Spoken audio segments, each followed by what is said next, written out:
이 시간 우리에게 주신 하나님의 말씀 시편 1편입니다.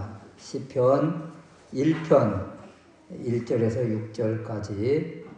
복 있는 사람은 악인들의 꾀를 따르지 아니하며 죄인들의 길에 서지 아니하며 오만한 자들의 자리에 앉지 아니하고 오직 여호와의 율법을 즐거워하여 율법을 주야로 묵상하는도다. 그는 시냇가에 심은 나무가 철을 따라 열매를 맺으며 그 잎사귀가 마르지 아니함 같으니 그가 하는 모든 일이 다 형통하리로다. 악인들은 그렇지 아니하며 오직 바람에 나는 겨와 같도다. 그러므로 악인들은 심판을 견디지 못하며 죄인들이 의인들의 모임에 들지 못하리로다. 무릇 의인들의 길은 여호와께서 인정하시나 악인들의 길은 망하리로다. 아멘. 오늘 오후 예배 말씀 오전 말씀에 이어서 시편 1편 악한 사람이라는 제목으로 말씀을 드리려고 합니다.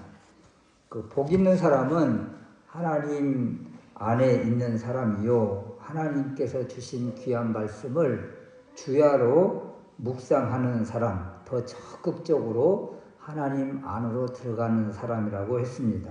그럼 반대로 악한 사람, 어떤 사람을 악인이라고 하고 악인의 결말은 어떠한가? 그래서 첫 번째 우리가 살펴볼 말씀은 악인들의 그 특징이 있다는 거예요.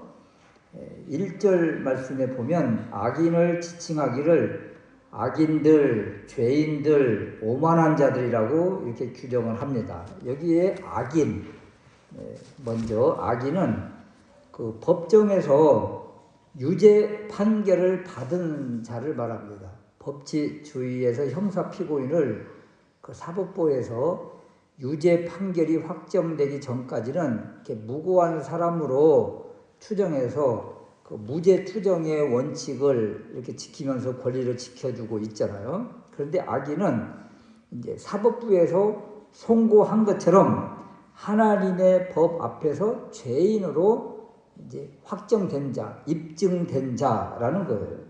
그러니까 이들의 생각, 이제 마음은 어떤 것인가? 이제 꾀라고 그래요. 이들의 생각, 마음을 꾀라고 하는데 그 의도 또는 도모, 모략 이런 것들입니다. 그래서 행동의 첫 시작이 바로 이 마음에서부터 그 꾀에서부터 이제 출발을 하는 거예요. 이들이 어떤 행동을 하기 전에 어떤 생각을 하게 되잖아요. 어떤 마음을 품잖아요. 어떤 계획을 세우잖아요. 이것부터가 바로 하나님 앞에서 죄다. 그래서 죄인이다. 이런 것입니다. 이어서 죄인들이 나오잖아요. 악인, 그 다음에 죄인이 나오는데 이 죄인은 이 하타임이라고 하는 이 히브리어인데 표적을 빗나가거나 또는 길을 잃어버렸다는 거예요. 그래서 하나님의 법, 율법에서 벗어난 자. 하나님이 가라 한 길이 있는데 그 길을 가지 않고 벗어나면 누구의 길을 가는 거예요? 자기 길을 가는 거죠. 자기 길. 그래서 자기 생각으로 자기가 가는 그 길을 가는 사람을 죄인이다. 결국 악인은 그 꾀, 생각, 마음을 이야기했는데 이것을 실행에 옮기는 모습, 이것을 행동하는 거잖아요. 이 단회적 한 번만 저질러도 죄인인데 여기에 나오는 죄인은 습관적으로 행하는 모습이에요. 그래서 여기 나오는 죄인들이라 이 말은 습관적 범법자들이다. 습관적 범법자들. 그리고 다음에 나온 사람이 이제 오만한 자들이잖아요. 오만한 자. 이 오만한 자라는 이 의미 뜻 안에는 조롱한다, 비웃는다 이런 의미를 가지고 있어요. 그래서 누구를 향해서 조롱하는가? 그 대상이 바로 하나님인 거예요. 하나님을 향해서 조롱하고 비웃고 멸시하는 이런 모습. 하나님을 향해서 악한 말로 조롱하고 비난하고 맞서는 자들, 이들을 오만한 자들이라 그래서 이들의 삶은 더 적극적으로 죄를 쌓고 있는 모습이다. 그래서 하나님의 말씀을 조롱하고 우습게 하면서 이런 사람을 뭐라고 한마디로 지칭을 하는가 하면 교만한 자다, 이렇게 이야기를 하는 거예요. 그래서 오만한 자라는 이 의미 안에 교만도 같이 들어가 있는 것이다. 이런 자들의 삶의 행동 양식을 우리가 따르고 서고 자리에 앉으면 안 된다고 그랬잖아요. 근데 이들의 이 모든 죄의 모습은, 죄인들의 모습, 악인, 죄인, 오만한 자들의 이 모습은 따르고 서고 앉는 모습으로 점점 더 점층적으로 확장되어지는 이러한 모습이라는 거예요. 죄의 성질이, 죄의 행동이 점점 더 악화되는 모습을 보여주고 있다. 그래서 결국은 확장되고 악화되어서 마음이 마비되어 버리고 또 강팍하게 되어서 자신이 한 말, 자신이 한 행동 자체를 합리화하는 거예요. 그래서 결국 그러다가 이제 마음과 모든 것들이 마비되어 있는 모습. 그래서 이들에게 죄인입니다. 그러면 무슨 죄인이냐고 항변하잖아요. 그 이유 중에 하나가 바로 이 마음이 마비되고 상실되었고, 그리고 생각하는 모든 것들이 죄의 생각이고, 그리고 행동하는 모든 것들이 자기 주장, 자기 행동이기 때문에 이들은 죄에 대해서 이렇게 강력하게 거부하는 것이다. 이 악한 사람들, 악인들의 행동을 바라보면 처음은 작게 시작했을지라도 살펴보니까 점점 더 큰 덩어리가 되어서 이 큰 돌에 발에 묶인 사람처럼 이런 비참한 모습을 보여주고 있는 것이다, 이런 거예요. 두 번째 우리가 생각해 볼 말씀은, 그렇다면 하나님은 이 악인들, 죄인들, 오만한 자들, 한마디로 이 악인들을 언제까지 그냥 버려두시는가, 이런 것인데요. 하나님을 대적하는 이들을 하나님께서 언제까지 그냥 두고 보실까요? 먼저 이들의 존재에 대해서 설명을 해주는데, 이들의 존재가 이런 것이기 때문에 우리 눈에 보이는 것처럼 심판이 보이지 않을지라도 그 자체가 심판이라는 것을 보여주는 것입니다. 왜요? 이들을 설명하기를 4절 말씀에 바람에 나는 겨와 같다고 하잖아요. 바람에 나는 겨.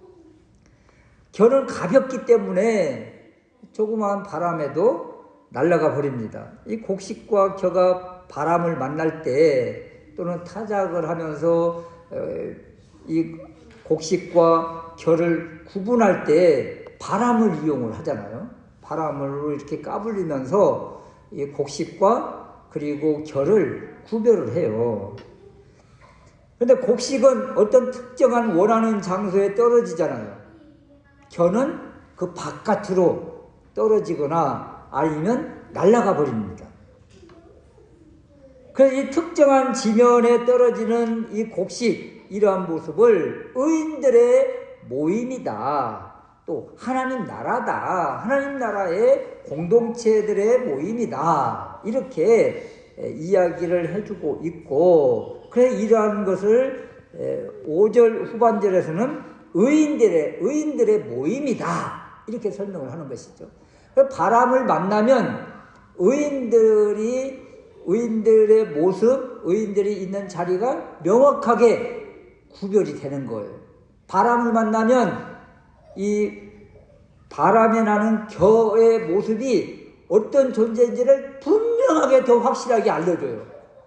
처음에는 곡식과 겨가 같이 한 덩어리, 한 공동체 안에 있는 것 같지만 바람이라는 것을 만나면 다 구별이 돼요. 그래서 여기에 나와 있는 겨, 그리고 바람, 이러한 것들은 그래서 바람을 불타는 심판의 모습이다. 이 심판을 통해서 겨의 모습이 결국 어떤 모습을 보여주는지를 우리에게 보여주는 것이죠. 바람을 만나서 곡식은 자기가 있는 자리가 어딘지를 확실히 알게 되고, 겨라는 존재도 바람을 만나서 결국 아무것도 아닌 무가치한 존재, 그런 존재라는 것을, 쭉정이 같은 그런 모습이라는 것을 보여주고 있는 것입니다. 그래서 이 세상적으로는 이 겨와 곡식의 모습을 잘 구별을 못해요. 세상적인 관점으로 바라보고 우리 일반적인 눈으로 보면 잘 구별이 안 됩니다. 대표적으로 누가복음 16장에 우리가 너무도 잘 아는 부자와 거지 나사로의 모습을 잘 알잖아요. 자색 옷과 고운 베옷을 입고 날마다 호화롭게 즐기며 사는 한 부자. 세상적 관점으로 보면 부귀영화를 누리는 모습이요, 성공의 모습이잖아요. 반대로 거지 나사로는 어때요? 실패자, 패배자처럼 보이잖아요. 그러나 누구에게나 찾아오는 죽음이 바로 오늘 이 4절 말씀에 보면 바람인 거예요. 심판인 거예요. 그래서 이 죽음, 바람과 심판을 만날 때 부자는 타는 불목 같은 음부에 떨어지고 나사로는 아브라함 품에 안기더라. 그래, 겨와 같은 인생은 이 바람 또는 심판을 만나면 견디지 못하고, 그리고 곡식은 이렇게 의인들의 모임, 회중 아브라함의 품에 들어가는 모습을 우리에게 보여주는 거죠. 그래서 6절 말씀에 악인들의 길은 망하리로다. 아니요, 악인들의 길은 반드시 망한다. 이것을 우리에게 보여주고 있는 것입니다. 바람에 나는 결국 불태워 소멸되어 버리고, 불태워 소멸되지 않을지라도 그 자체가 심판이라는 거예요. 그 자체가 심판. 이것을 우리에게 보여주고 계신다. 그래서 1편에서 보여주고 있는 악인, 죄인, 오만한 자들, 이 자체가 이들에게는 심판인 것을 보여주고 있는 것입니다. 그래서 우리의 생각은 저 악인들 속히 하나님의 심판 징계를 받고 그들이 깨닫기를 원하지만 그대로 두는 것 자체가 하나님의 심판 안에 있다는 것을 보여주고 있는 것입니다. 그 시편 1편이 우리에게 주는 메시지가 그래서 너무도 많은데요. 어찌 보면 이 시편 1편이 시편 전체의 결론 부분이기도 하고, 또 성경 전체에서 우리에게 주는 결론의 모습이기도 한 거예요. 이 1편에서 우리에게 주는 교훈 몇 가지를 살펴보면, 첫 번째는 그러므로 눈에 보이는 현상을 보고 성공과 실패를 판단하지 말자는 것입니다. 눈에 보일 때 악인들, 죄인들, 오만한 자들이 어찌 보면 더 성공한 것처럼 보일 때가 있는데, 이런 것을 바라보면서 너무 자괴감 갖지 말고, 또 그런 것들을 부러워하지 말고 온전히 주님 안에만 있으려고, 주님 말씀에 집중하려고 몸부림치는 그런 자세가 필요하다. 대표적으로 창세기에 나오는 요셉을 한번 살펴보십시오. 형들에게 모함을 받고 팔리고, 또 보디발 집에 노예로 가고, 또 감옥에 갇히는 죄수의 모습이 되었습니다. 만약에 요셉의 인생이 감옥 안에서 비참한 죽음을 맞이했다고 가정을 해보십시오. 그 사람을 누가 실패자라고 말할 수가 있겠느냐고요. 그 감옥 안에서도 하나님이 함께 하심으로 이것을 깨닫고 있었던 사람이 요셉 아닙니까? 그래서 그 자체로 눈에 보이는 성공, 총리가 되지 못했을지라도 그 안에서, 그 상황 속에서 죽음을 맞이했다고 하더라도 그 인생을 누가 실패자라고 할 수가 있겠느냐고요. 그래서 겉모습 보고 사람을 판단하지 말자. 신약 관점으로 바라봐도 예수님의 제자들의 모습이 어때요? 그들 모두가 다 비참한 죽음, 순교로 마지막 인생을 마감했잖아요. 바울과 베드로의 인생, 그 로마에서 비참하게 순교를 당했습니다. 그 인생을 누가 실패자라고 이야기를 합니까? 그래서 눈에 보이는 이런 현상을 바라보고 사람을 판단하지 말자. 이런 마음이 이런 관점이 너무도 중요하구나. 이런 것이죠. 또 두 번째는 악인의 특징 가운데 대표적인 것이 여호와의 율법, 하나님의 말씀을 무시하고 하나님을 조롱하고 그리고 자기 주관, 자기 뜻으로 가는 자라고 이야기했잖아요. 그럼 반대로 우리는 어디에 집중을 하면서 가야 되는가 이런 거예요. 악인들은 자기 뜻대로 살고 있는 거예요. 자기 마음에 이끄는 대로 가는 거예요. 그렇다면 의인, 하나님의 자녀들은 어디에 이끌리고 어디에 집중하는 삶을 살아야 되겠는가? 바로 하나님의 뜻인가? 내 뜻인가? 이것을 늘 점검하면서 살아야 되겠다. 악인들은 자기 꾀, 쉽게 말하면 자기 생각, 자기 주관으로 살고 있잖아요. 그러면 반대로 우리가 지금 계획하고 우리가 생각하는 것들이 과연 내 생각인지 내 뜻인지 하나님께서 원하시는 뜻인지 이것을 늘 좀 분별하면서 물으면서 좀 우리가 살아야 되겠구나. 이것을 한번 생각해야 되겠고, 세 번째는 바람을 바라보면서 심판이라는 것이 먼 훗날 찾아오는 것이 아니라 지금 곧 임할 심판, 그리고 임박한 심판, 그 임박한 재림, 이런 것들이 필요하다. 이런 믿음이 있는 사람은 지금 한순간도 허투루 보낼 수가 없죠. 왜냐하면 지금 곧 주님이 오신다면 어느 날 갑자기 우리의 인생이 마감을 하면 지금 이 시간을 우리가 함부로 보낼 수가 없는 거예요. 그래서 행복한 사람의 특징 가운데 하나가 율법을 주야로 묵상한다고 그러잖아요.